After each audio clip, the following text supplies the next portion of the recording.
ভাবুন তো, আপনি প্রতিদিনের মতো অফিস এবং বিশ্ববিদ্যালয়ে যাচ্ছেন। কিন্তু প্রতি পদক্ষেপে প্রতিবার গাড়ি করতে গিয়ে আপনার একটি ভয় আপনাকে ঘিরে রাখছে। কারণ আপনি নারী। বাংলাদেশে প্রায় ৮৩% নারী জানিয়েছে তারা গণপরিবহনে হয়রানির শিকার হয়েছে। এটা কেবল একটি সংখ্যা নয়, এটি প্রতিদিনের একটি বাস্তবতা। কিন্তু এখানে একটি প্রশ্ন আসে, এই হয়রানিটি কেমন? অন্যায় দৃষ্টি, ইচ্ছাকৃত ধাক্কা, অশ্লীল মন্তব্য, আবার কেউ কেউ তো শারীরিক সংস্পর্শ পর্যন্ত করে বসে। আর আশেপাশে মানুষ, তারা প্রায় চুপ হয়ে থাকে, যেন কিছুই দেখেন। এই নীরবতার সবথেকে ভয়ঙ্কর বিষয় হয়ে ওঠে, আমরা প্রায় বলি নারীরা বাইরে গেলে সাবধানে থাকবে, বিকেলে না বেরো, পুরুষদের ফেলে বাসে উঠো না। কিন্তু প্রশ্ন হচ্ছে, কেন নারীরা সীমাবদ্ধ করতে হবে অপরাধীদের নয়?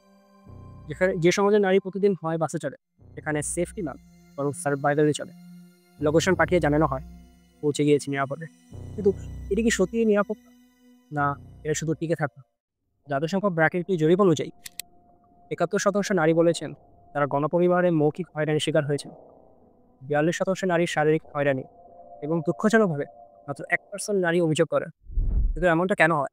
কারণ আমাদের আইন আছে, কিন্তু প্রয়োগ নেই। কারণ বিচার চাওয়ার জায়গায় লজ্জা এবং ভয় বেশি। কিন্তু পরিবর্তন সম্ভব। এমনভাবে ভাবুন, এমন একটি শহর যদি হয় যেখানে নারীরা রাতে বিনা চিন্তায় বের হতে পারে। ভ্রমণ পরবর্তী এক জরিপে ৮৯% মহিলা ভ্রমণকারী দুবাইকে খুব নিরাপদ হিসেবে মূল্যায়ন করেছে। এটি স্পষ্টভাবে দেখায় যেখানে একটি দেশ নারীদের নিরাপত্তাকে অগ্রাধিকার দেয়, সেখানে নারী ভ্রমণকারীরা নির্ভয়ে চলাফেরা করতে পারে। এই ধারণা আমাদের দেশে নিয়ে আসা সম্ভব।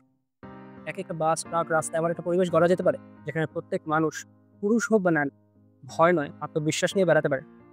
শেখানো উচিত সম্মান করা এবং আচরণ ঠিক রাখা। শুধু নারীদের জন্য নয়, পুরুষদেরও শেখা উচিত অপমান নয়, আত্মসম্মান।